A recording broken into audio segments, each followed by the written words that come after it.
आज हम लोग लेके आए हैं BA second year sociology part second, यानी कि जो बीए सेकेंड ईयर में जो सोशोलॉजी सेकंड पेपर जो होता है उसका। Please subscribe my YouTube channel study 99 तक। चलिए फ्रेंड्स, अब हम देखते हैं क्वेश्चन नंबर 1। निम्नलिखित में से कौन सा एक अनौपचारिक सामाजिक परिवर्तन का साधन नहीं है? तो वो नहीं है आपका कानून, क्योंकि क्वेश्चन काफ़ी हैं और हम लोग फटाफट कराएंगे। सही है, आप लोग देख लेना। चलिए फ्रेंड्स, सेकंड क्वेश्चन देखते हैं। सेकंड क्वेश्चन है कि निम्नलिखित में से कौन सा तथ्य सामाजिक परिवर्तन का स्रोत नहीं है? तो वो नहीं है प्रथाएं। क्या नहीं है? प्रथाएं। ऑप्शन नंबर 4 इसका सही होगा। चलिए आगे देखते हैं क्वेश्चन नंबर 3। निम्नलिखित में से किस वर्ष सूचना प्रौद्योगिकी वर्ष घोषित किया गया? तो वो घोषित किया गया 2001 में। ऑप्शन नंबर 2 इसका राइट आंसर होगा। चलिए क्वेश्चन नंबर 4 देखते हैं। भारत में सूचना प्रौद्योगिकी कानून कब लागू किया गया? तो वो लागू किया गया आपका 2000 में, सन 2000 में। ऑप्शन नंबर 4 इसका राइट आंसर होगा। चलिए फ्रेंड्स, आगे देखते हैं क्वेश्चन नंबर 5। सूचना प्रौद्योगिकी से संबंधित है? तो वो आपका है उपरोक्त सभी हैं, यानी कि इसमें कंप्यूटर भी है, दूरसंचार भी है, इंटरनेट भी है। सही है। आगे देखते हैं फ्रेंड्स क्वेश्चन नंबर 6।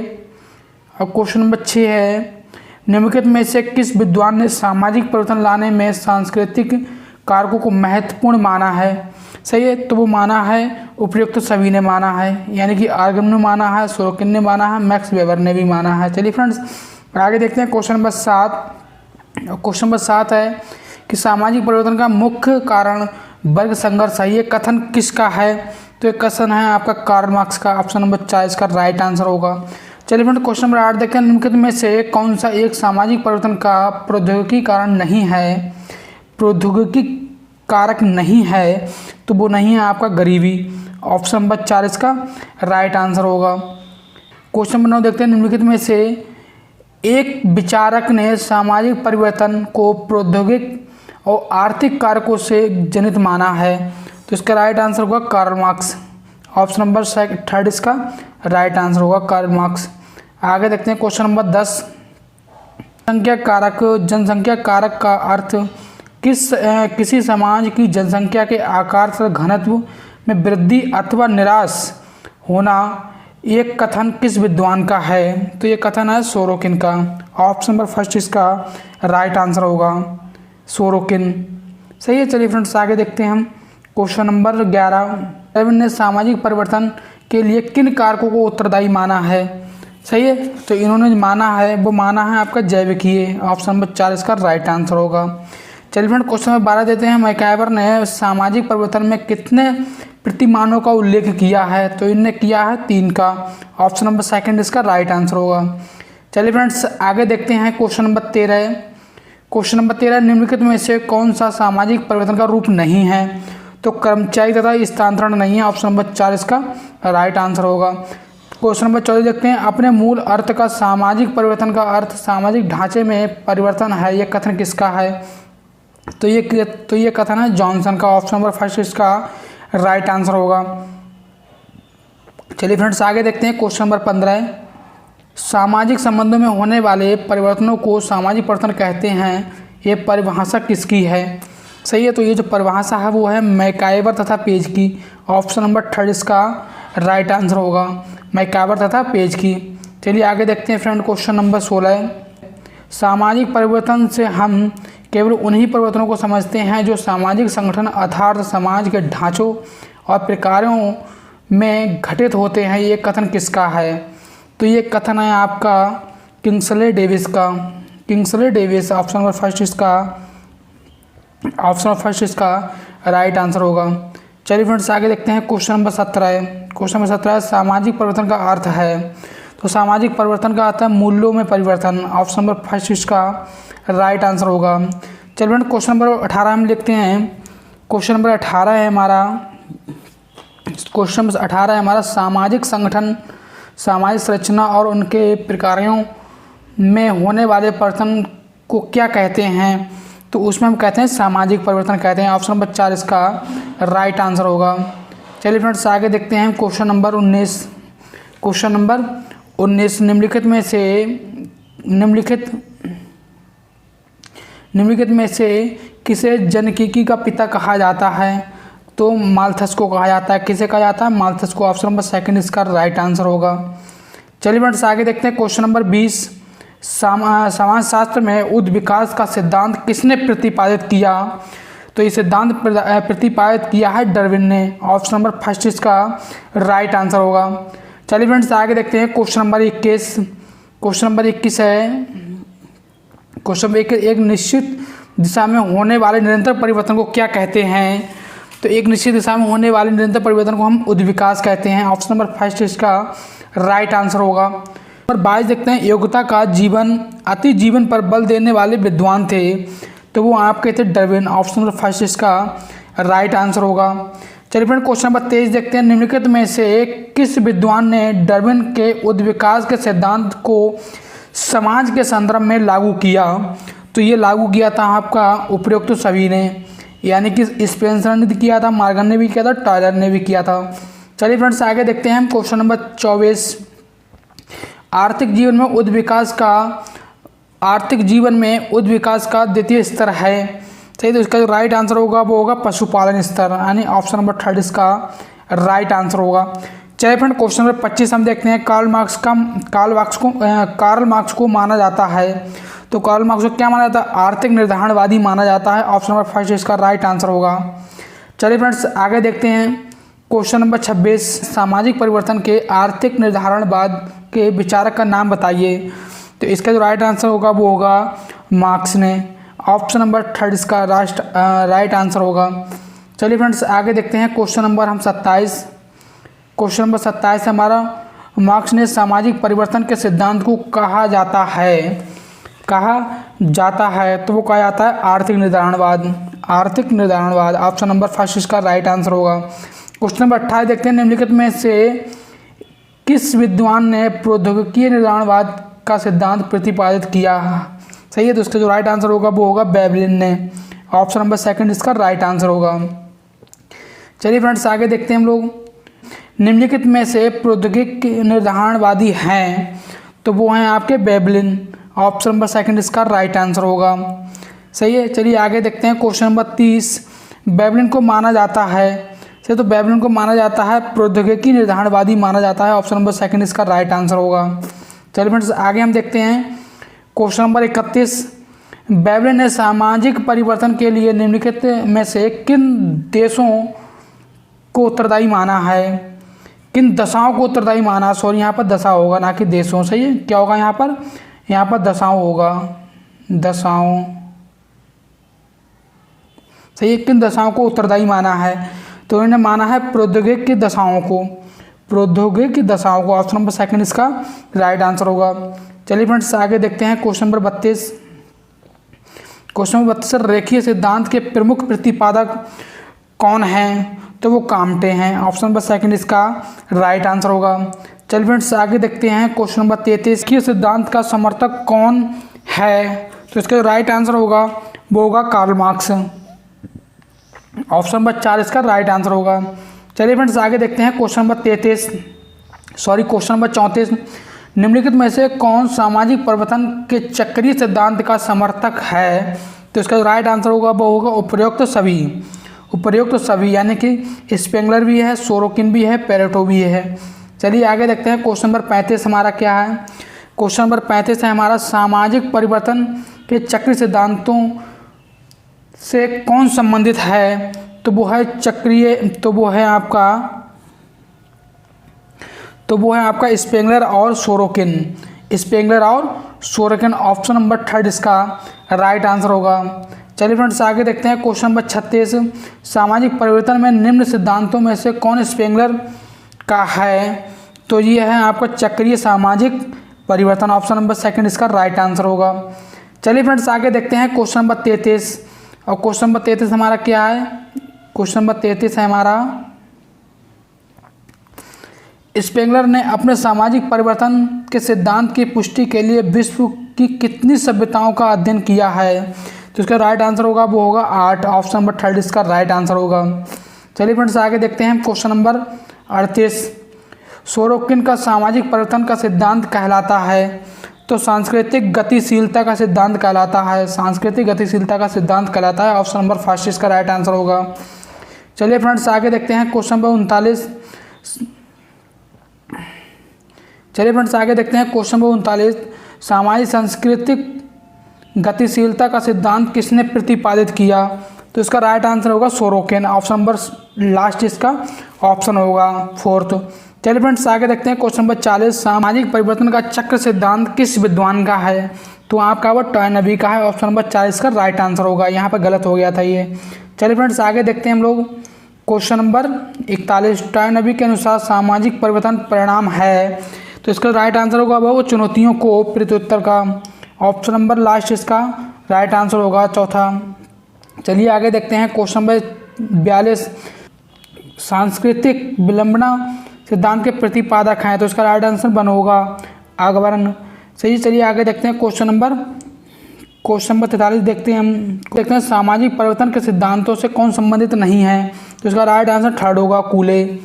चलिए फ्रेंड्स आगे देखते हैं क्वेश्चन में से कौन सा औद्योगिकरण का सामाजिक प्रभाव है? तो इसका राइट आंसर होगा वो होगा उपरोक्त सभी। उपरोक्त सभी इसका राइट आंसर होगा।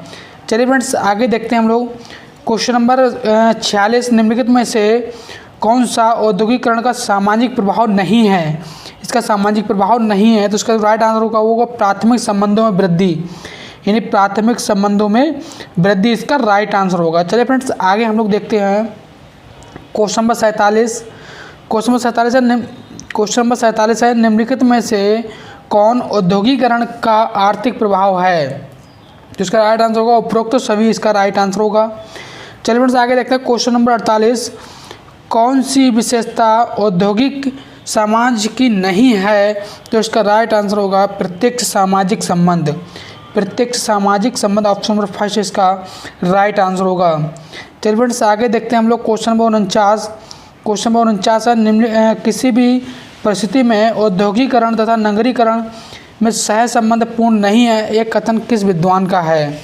सही है। तो इसका जो राइट आंसर होगा वो होगा विल्बर्ट मुरे। ऑप्शन नंबर 4 इसका राइट आंसर होगा। चलिए फ्रेंड्स आगे देखते हैं क्वेश्चन नंबर 50। क्वेश्चन नंबर 50 है कि निम्नलिखित में से कौन सी आधुनिकीकरण की विशेषता है? जो राइट आंसर है वो है, इसका राइट आंसर है वो है उपयुक्त सभी। उपयुक्त सभी। परिवर्तन में रुचि ये भी है, अलौकिक मूल्यों की प्रधानता ये भी है, सही है, और नगरीकरण की वृद्धि ये भी है। चलिए फ्रेंड्स आगे हम लोग देखते हैं क्वेश्चन नंबर 51। क्वेश्चन नंबर 51 हमारा निम्नलिखित में से कौन सी विशेषता आधुनिकीकरण से संबंधित है? तो वो है उपयुक्त सभी। आपकी सही विशेषताएं आपकी आधुनिकीकरण से संबंधित हैं। चलिए फ्रेंड्स आगे हम लोग देखते हैं क्वेश्चन नंबर 52। निम्नलिखित में से कौन सी आधुनिकीकरण की विशेषता नहीं है? तो विशेषता नहीं है मानवता। मानवता आधुनिकीकरण की विशेषता नहीं है। बाकी तार्किक अभिवृत्ति, सार्वभौमिक दृष्टिकोण और फैशनेबल सभी आधुनिकीकरण की विशेषताएं हैं। चलिए फ्रेंड्स आगे हम लोग देखते हैं क्वेश्चन 53। निम्नलिखित में से कौन सा भारतीय समाज पर आधुनिकीकरण के प्रभाव का घातक है? तो इसका जो प्रमुख आंसर होगा वो होगा उपरोक्त सभी का घातक है। इसका राइट आंसर होगा वो होगा उपरोक्त सभी। इसके सभी उपरोक्त आंसर हैं। यहाँ पर ऑप्शन होगा उपरोक्त सभी। उपयुक्त सभी इसका राइट आंसर होगा। चलिए फ्रेंड्स आगे देखते हैं क्वेश्चन नंबर 54। संस्कृतिकरण की अवधारणा किस विद्वान की है? तो श्यामाचरण दुबे की है। वो किसकी? श्यामाचरण दुबे की है। चलिए फ्रेंड्स आगे देखते हैं क्वेश्चन नंबर 55। क्वेश्चन 55 है निम्नलिखित में से किस विद्वान ने ब्राह्मणीकरण के स्थान पर संस्कृतिकरण शब्द का प्रयोग किया? तो ये हैं doctor M.N. Srinivas. Doctor M.N. Srinivas. Question option number 3 इसका राइट आंसर होगा। कुरगा में धर्म एवं समाज का अध्ययन किस विद्वान ने किया? तो इसका जो राइट आंसर होगा, इसका जो राइट आंसर होगा वो होगा आपका डॉक्टर M.N. श्रीनिवास। इसका भी ऑप्शन नंबर 1 इसका राइट आंसर होगा। चलिए फ्रेंड्स आगे हम लोग देखते हैं क्वेश्चन नंबर 57। प्रभु जाति की अवधारणा के प्रतिपादक हैं, तो ये डॉक्टर M.N. श्रीनिवास हैं। M.N. श्रीनिवास ऑप्शन नंबर 4 इसका राइट आंसर होगा। प्रभुता संपन्न की जाति का आधार है। प्रभुता संपन्न जाति का आधार है। तो इसका जो राइट आंसर होगा वो होगा सदस्य संख्या बहुसंख्या का। ऑप्शन नंबर 3 इसका राइट आंसर होगा। चलिए फ्रेंड्स आगे देखते हैं हम लोग। क्वेश्चन नंबर 59 है कि संस्कृतिकरण उत्पन्न करता है। तो इसका राइट आंसर होगा वो होगा आपका केवल पदमूलक परिवर्तन और केवल रचनात्मक मूलक परिवर्तन। ऑप्शन नंबर 1 व 2 दोनों होगा। चलिए फ्रेंड्स आगे देखते हैं हम लोग। क्वेश्चन नंबर 60 इसका है निम्नलिखित में से कौन सा संस्कृतिकरण का प्रभाव नहीं है। तो वो नहीं है महिला शिक्षा का विकास। ऑप्शन नंबर 4 इसका राइट आंसर होगा। चलिए फ्रेंड्स आगे देखते हैं हम लोग। क्वेश्चन नंबर 61 सामाजिक नियंत्रण की अवधारणा किसने प्रस्तुत की। तो प्रस्तुत की आपकी रॉस ने। ऑप्शन नंबर 4 इसका राइट आंसर होगा। चलिए फ्रेंड्स आगे देखते हैं हम लोग। क्वेश्चन नंबर 62 सामाजिक नियंत्रण का अर्थ उस तरीके से जिसमें संपूर्ण सामाजिक व्यवस्था की एकता और स्थायित्व बना रहता है परिभाषा किस विद्वान की है। तो मैकाइवर तथा पेज की है। मैकाइवर तथा पेज की है। ऑप्शन नंबर 4 इसका राइट आंसर होगा। चलिए फ्रेंड्स आगे देखते हैं। क्वेश्चन नंबर 63 है इसका सामाजिक नियंत्रण एक प्रक्रिया है जिसके द्वारा सामाजिक व्यवस्था स्थापित की जाती है और उसे बनाए रखा जाता है। ये परिभाषा किस विद्वान की है। तो ये P.H. लैंडिस की है। ऑप्शन फर्स्ट इसका राइट आंसर होगा। चलिए आगे देखते हैं। क्वेश्चन नंबर 64 है दबाव का वह प्रतिमान जिसे समाज के द्वारा व्यवस्था बनाए रखने और नियमों को स्थापित कर रखने के उपयोग में लाया जाता है सामाजिक नियंत्रण कहा जाता है। ये कथन किसका है। आपका अगवर्न तथा लिमकॉफ का। चलिए फ्रेंड्स आगे देखते हैं। क्वेश्चन नंबर 65 क्वेश्चन नंबर 65 है हमारा सामाजिक नियंत्रण सामाजिकरण की प्रक्रिया का ही विस्तार है। ये किसने कहा। तो ये कहा है फिशर ने। ऑप्शन नंबर फर्स्ट इसका राइट आंसर होगा। चलिए फ्रेंड क्वेश्चन नंबर 66 देखते हैं हम। नियंत्रण के कारण ही मनुष्य वास्तविक मानव है। ये कथन किसका है। तो ये कथन है आपका P.H. लैंडिस का। ऑप्शन नंबर 3 इसका राइट आंसर होगा। चलिए फ्रेंड्स आगे हम लोग देखते हैं। क्वेश्चन नंबर 67 है निम्नलिखित में से कौन सा सामाजिक नियंत्रण का उद्देश्य है। तो उपयुक्त सभी इसका राइट आंसर होगा। चलिए फ्रेंड क्वेश्चन नंबर 68 देखते हैं। निम्नलिखित में से कौन सा सामाजिक नियंत्रण का प्रक्रिया है। जिसका राइट आंसर होगा समाज में एक मत को प्रोत्साहन देना। ऑप्शन नंबर इसका लास्ट यानी ऑप्शन नंबर 4 इसका राइट आंसर होगा। क्वेश्चन नंबर 69 किस विद्वान ने सामाजिक नियंत्रण को प्रत्यक्ष तथा अप्रत्यक्ष नियंत्रण में विभाजित किया है। तो इसका जो राइट आंसर होगा वो कार्ल मैकहिन। ऑप्शन नंबर इसका 1 सही होगा। चलिए फ्रेंड्स आगे देखते हैं हम इसका। क्वेश्चन नंबर 70 इसका राइट आंसर है। क्वेश्चन नंबर 70 देखते हैं हम लोग। क्वेश्चन नंबर 70 है कि परिवार पड़ोस कीड़ा समूह यदि प्राथमिक समूह द्वारा रखा जाने वाला नियंत्रण क्या कहलाता है। तो ये आपका कहलाता है प्रत्यक्ष नियंत्रण। ऑप्शन नंबर 1 इसका राइट आंसर होगा। चलिए फ्रेंड्स यदि वीडियो आपको पसंद आ रही हो तो वीडियो को लाइक करें, कमेंट करें, शेयर करें। चलिए फ्रेंड क्वेश्चन नंबर 71 देखते हैं हम। क्वेश्चन नंबर 71 है हमारा किस विद्वान ने सामाजिक नियंत्रण को सकारात्मक व नकारात्मक नियंत्रण में विभाजित किया है। इसका जो राइट आंसर होगा वो होगा आपका किम्बाल यंग। चलिए फ्रेंड क्वेश्चन नंबर 72 देखते हैं हम लोग। क्वेश्चन नंबर 72 है किस विद्वान ने सामाजिक नियंत्रण को चेतन तथा अचेतन नियंत्रण में विभाजित किया है। तो इसका राइट आंसर होगा चार्ल्स कूले। ऑप्शन नंबर 2 इसका राइट आंसर होगा। चलिए फ्रेंड्स क्वेश्चन नंबर 73 देखते हैं हम लोग। क्वेश्चन 73 है इसका किस विद्वान ने सामाजिक नियंत्रण को संगठित असंगठित तथा सहज नियंत्रण में विभाजित किया है। सही है। तो इसका जो राइट आंसर होगा वो होगा गुरविच तथा मुरे ने। ऑप्शन नंबर 3 इसका राइट आंसर होगा। क्वेश्चन नंबर 74 देखते हैं किस विद्वान ने सामाजिक नियंत्रण में सामूहिक प्रतिनिधानों के महत्व पर बल दिया है। तो इसका राइट आंसर है वो है आपका इमाइल दुर्खिम। चलिए फ्रेंड्स आगे देखते हैं हम लोग। क्वेश्चन नंबर 75 है किस विद्वान ने सामाजिक नियंत्रण को श्रम विभाजन के साथ जोड़ने का प्रयास किया। तो इसका राइट आंसर होगा इमाइल दुर्खिम। इसका भी राइट आंसर 2 होगा। ऑप्शन नंबर सेकंड होगा। चलिए फ्रेंड्स, लास्ट क्वेश्चन हम लोग देखते हैं। लास्ट क्वेश्चन है हमारा, सामाजिक नियंत्रण का सिद्धांत किसने प्रतिपादित किया? तो इसका राइट आंसर होगा उपरोक्त सभी, यानी रॉस ने भी किया है, दुर्खिम ने किया है और समनर ने भी किया है। चलिए फ्रेंड्स, यदि वीडियो को पसंद आई हो तो वीडियो को लाइक करें, कमेंट करें, शेयर करें। जय हिंद दोस्तों, वंदे मातरम।